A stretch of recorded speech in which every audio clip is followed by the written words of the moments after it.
दोस्तों, drama serial मायरी के 56 episode में पहले ही सीन में आप देखते हैं कि साइका और फेमी आपस में बातें कर रही होती हैं, जिस पे साइका कहती है, साइका देखो, फराज ने तो हमें भाभी से आंख मिलाने तक नहीं छोड़ा, क्या ज़रूरत थी बेईमानी करने की, उसने बेईमानी करके हमें शर्मसार कर दिया है। जिस पर फेमी कहती है, लेकिन मैं तो आंख मिला सकती हूँ, मेरा तो हक बनता है। पहले तो ऐसे बातें करती है, बाद में कहती है, देखो सजाद कहते थे कि हमारा कोई हक नहीं है, ज़हीर भाई का ये अपना कारोबार है, कोई बाप दादा की मिल्कियत नहीं है जो हम लोग इनसे हिस्सा मांग रहे हैं। जिस पे साइका कहती है, यार देर से ही सही, लेकिन हमारी हालत देख के आपको तो कम से कम अक्ल आ गई। लेकिन फेमी कहती है, एक परेशानी है, अगर मेरी एमन का कहीं अच्छा रिश्ता हो जाए ना तो फिर मैं तो खुश हो जाऊंगी। जिस पे साइका कहती है, अल्लाह मालिक है, कोशिश करते हैं, मैं भी कोशिश करती हूँ, किसी अच्छी जगह रिश्ता हो जाएगा, आप परेशान ना हो। वहाँ फाकिर को दोस्त फ़ोन करता है कि यासिर बाहर जा रहा है, फाकिर आप भी आ जाओ, उसके लिए घर में एक पार्टी रखी है। जिस पे फाकिर बोलता है, यार आपको पता है कि मैं ऑफिस में होता हूँ, मैं नहीं आ सकता। तो उसका दोस्त नाराज़ होकर कहता है, आप तो कभी भी नहीं आओगे, जाके आप काम करें ऑफिस का बस। तो कहता है, इतना गुस्सा मत करो, चल बता किस टाइम है। वो बोलता है कि 1 बजे या 12 बजे, 12:30 बजे तक आप पहुंच जाना। फाकिर कहता है, चलो मैं कोशिश करूंगा, आ जाऊंगा। वहाँ एनी आहिस्ता आहिस्ता छुपके छुपके, क्योंकि अनाया उठ ना जाए नींद से, जाती है और उसकी माँ को कहती है, अम्मा मैं जा रही हूँ। अनाया की पारा तो उसको बुखार भी है। तो एनी की माँ कहती है, बेटा उसके बुखार इसलिए कि उसके दांत निकल रहे हैं ना, परेशान होने की ज़रूरत नहीं है, आप होके आ जाएं, मैं संभाल लूँगी, वैसे भी मैं ही संभालती हूँ। तो एनी चली जाती है कॉलेज। उधर फेमी के पास साइका आती है और कहती है कि सलीमा आई थी रिश्ता लेकर, जिस पे मुंह में पानी आ जाता है फेमी के। कहती है, अच्छा लड़का क्या करता है? तो वो बोले कि लड़का जो है वो कारोबार करता है, 12 साल से कारोबार कर रहा है फूडफास्ट का। जिस पे वो कहती है, अच्छा 12 साल से, तो फिर तो बड़ा ही होगा। हाँ बोला, बड़ा तो है, 15 साल, 14-15 साल एमन से बड़ा होगा, क्यों बड़ा नहीं होना चाहिए? कहती है, नहीं नहीं, इतना बड़ा नहीं होना चाहिए ना। तो वो साइका कहती है, अगर बड़ा होगा तो एमन बिगड़ी हुई है, उसको संभालने में उसको आसानी होगी। तो कहते, क्या बिगड़ी हुई है? आप मेरी बेटी की बुराई कर रही हो, अच्छा नहीं कर रही हो। मुझे चाहिए वो लड़का जो कम उम्र वाला हो और बिजनेसमैन भी हो। तो साइका कहती है, कहाँ से लाएंगे ऐसा लड़का? पहली बात तो हम इस शादी के खिलाफ हैं। तो फेमी कहती है, फाकिर जो है, तो साइका को झटका लगता है, कहती है, क्या बोल रही हैं आप? फाकर फाकर तो पहले से ही शादीशुदा है। जिस पे फेमी कहती है, हाँ शादीशुदा तो है, लेकिन कौन सा एनी और उसका जोड़ है? वैसे भी एनी उससे लड़ती रहती है, झगड़ती रहती है। मैं तो कहती हूँ ऐसा ही कोई लड़का हो, फाकर जैसे है, इस तरह का कोई खानदान का मुझे चाहिए। उधर एनी कॉलेज में टेस्ट दे रही होती है, तो उसकी माँ की फ़ोन आती है, जिस पे टीचर कहती है, आपकी फ़ोन क्यों बज रही है? जाके बाहर बात कर लें, और देखती हूँ किससे बात करती हो तुम। वो उसके साथ आती है और जैसे ही बाहर पहुँचती है तो वो फ़ोन अटेंड करती है। उसकी माँ कहती है, अनाया को बहुत सा बुखार आ गया है, आप जल्दी भाड़ में जाए, टेस्ट घर पहुँचें, वो मुझसे नहीं संभल रही। जिस पे टीचर पूछती है, ये अनाया कौन है? तो एनी कहती है, मैडम ये मेरी बेटी है।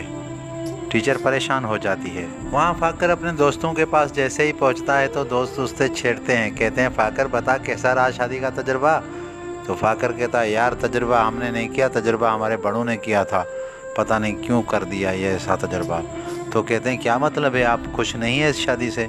कहता है, हाँ खुश तो हैं, लेकिन क्या करें, एडजस्ट कर रहे हैं, बचपन की शादी है और वैसे भी कोशिश कर रहा हूँ। तो इसके दोस्त कहते हैं कि फाकिर आपके घर में तो यानी रहती थी, आप बचपन से पले बड़े, तो आपकी तो अंडरस्टैंडिंग होनी चाहिए, लेकिन क्या मसला है?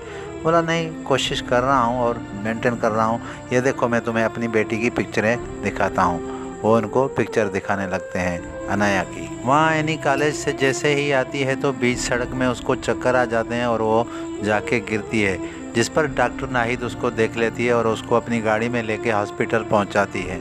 उधर अनाया को बहुत तेज़ बुखार होता है तो समीना बेगम भी घर पहुंच जाती है, जिस पर आयशा उसे कहती है, देखो समीना भाभी, ये इसका बुखार ही नहीं उतर रहा, इसको पट्टियाँ रखी हैं। इतने में फ़ोन मिलाते हैं एनी की, तो डॉक्टर नाहिद उठाती है और कहती है, ये मुझे बेहोश सड़क पे मिली थी, मैं उसको हॉस्पिटल लेके आई हूँ और आप जल्दी हॉस्पिटल आ जाएं।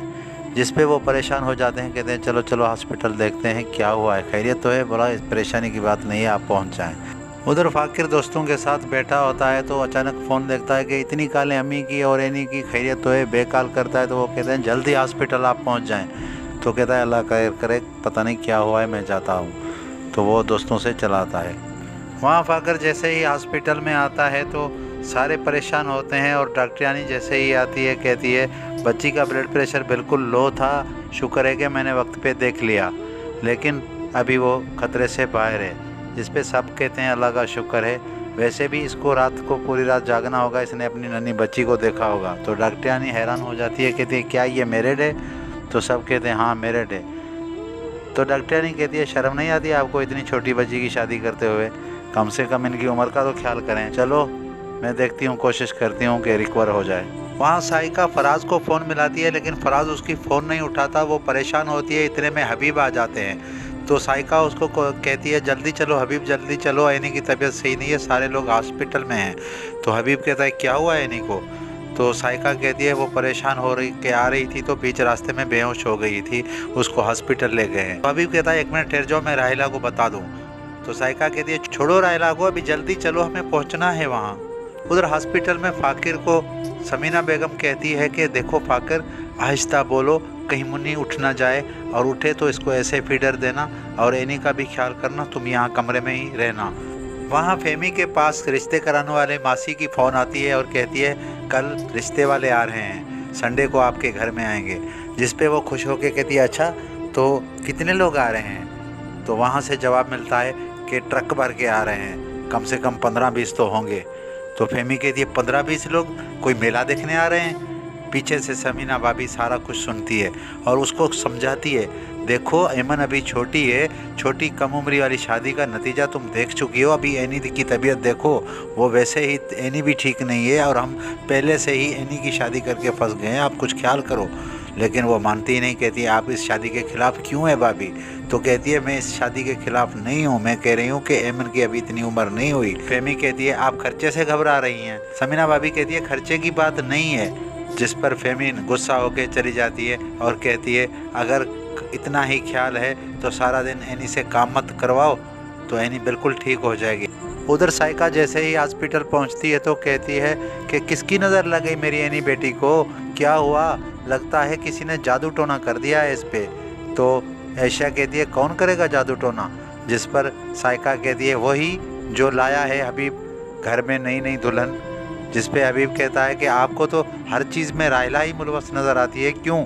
आयशा कहती है नहीं नहीं, राहिला का कसूर नहीं है, ये कसूर हबीब और ज़हीर भाई का है, जिन्होंने फैसला करके ज़बरदस्ती इन दोनों की शादी करवाई थी, वरना इसकी उम्र तो खेलने कूदने की थी। जिस पर हबीब कहता है अब छोड़ो तमाशा, यहाँ हॉस्पिटल में तो मत झगड़ा करो, खुदा के लिए खामोश हो जाओ। वहाँ राहिला भूखी बैठी होती है। जैसे ही कान खजूरा हबीब वहाँ पहुँचता है तो राहिला पूछती है आ गए? मैंने सोचा कि आज रात आप अस्पताल में ही ठहरेंगे। जिस पर हबीब कहता है अब छोड़ो फजूल की बातें, एनी की तबीयत ख़राब थी, अगर मैं ना जाता तो 100 बातें सुनने को मिलती, लेकिन जो भी है घर में खाना वो तो लाओ।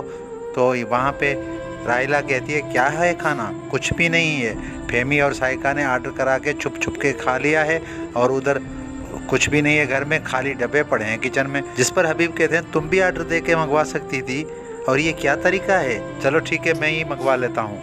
वहाँ जैसे ही एनी को होश आता है तो एनी कहती है अम्मा मैं कहाँ हूँ? आयशा कहती है बेटा आप हॉस्पिटल में हैं। जिस पर एनी कहती है तो अनैया कहाँ है? आयशा कहती है बेटा वो घर पे है, उसको फ़ाकिर और समीना बेगम संभाल रहे हैं, आप परेशान ना हो। तो वो परेशान होती है, कहती है मेरी बात करनी है उनसे। तो उनको फ़ोन मिला के देती है, जो कि वो बात करने लगती है। उधर राहिला आलिया को फ़ोन करके कहती है यार हबीब का भी पता नहीं चलता, मेरी तबीयत ख़राब है लेकिन सारे इन्हीं के पीछे पड़े हुए हैं, बीपी क्या मामूली सा लो हुआ है, सारे पागल होके घूम रहे हैं। जिस पर आलिया कहती है हाँ इन्हीं काम भी तो पूरे घर का करती है ना, इसलिए सारे परेशान तो होंगे।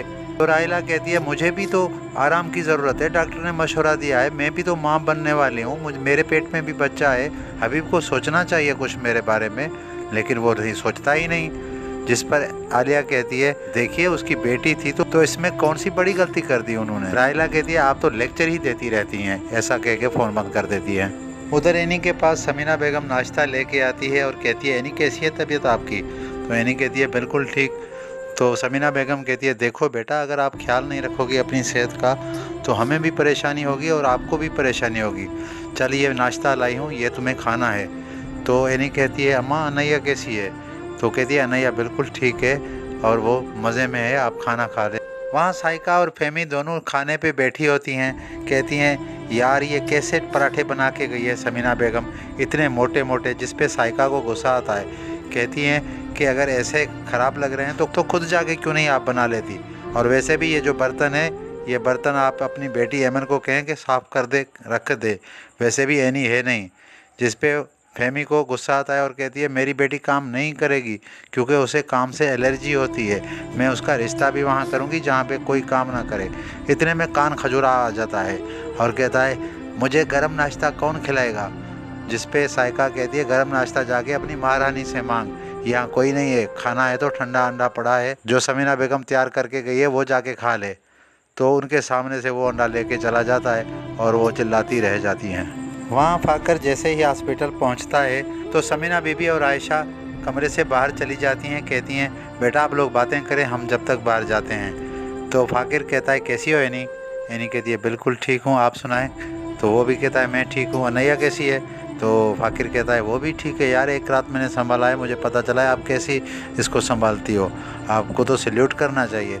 जिस पे एनी कहता है शुक्र है आपको एहसास तो हुआ। वहाँ डॉक्टर के पास जैसे समीना बीबी और आयशा पहुँचती हैं, कहती हैं डॉक्टर कब हमें आप इजाज़त देंगे हॉस्पिटल से जाने की। तो डॉक्टर इनकी ठीक ठाक बेइज्जती करती है और कहती है इतनी कम उम्र में आपने शादी करा दी है, इसका तो ब्लड भी पूरा नहीं है, लेकिन मैंने दवाई दे दी है, इंशाल्लाह ठीक हो जाएगी। 10 दिन के बाद जो है वो आप मुझे दिखा के जाना। वहाँ कान खजूरा राहिला को लेके दूसरी डॉक्टर के पास जाता है। तो वो डॉक्टर कहती है कि मुबारक हो, आप लोग बाप बनने वाले हैं और माशाल्लाह आपके पेट में बच्चा भी सेहतमंद लग रहा है। जिस पे राहिला खुश होकर कहती है मैं ना कहती थी बेटा ही होगा। तो डॉक्टर कहती है ये तो मालूम नहीं बेटा होगा या बेटी होगी, लेकिन आपको फल वगैरह जो है वो खाने चाहिए और अपनी सेहत का ख्याल करना चाहिए। जिस पे राहिला कहती है मेरी सेहत का ख्याल रखने वाला तो यही है क्योंकि मैं तो इसको वारिस दे रही हूँ। तो दोस्तों ये था ड्रामा सीरियल मायरी का 56 एपिसोड जिसका हमने रिव्यू आपको दिया। उम्मीद है कि वीडियो आपको अच्छी लगी होगी। अगर पसंद आई हो तो कमेंट बॉक्स में जाके कमेंट कर दीजिए। चैनल को सब्सक्राइब ज़रूर कर दीजिए, बेल आइकन दबा दीजिए ताकि बर वक्त नोटिफिकेशन आप तक पहुंचते रहे। हम आपको इस चैनल पे दिखाते हैं मुख्तलिफ एक्टर्स की बायोग्राफी और उनकी लाइफ स्टाइल के बारे में। तो मज़ीद ऐसी वीडियोज़ देखने के लिए चैनल को सब्सक्राइब कीजिए।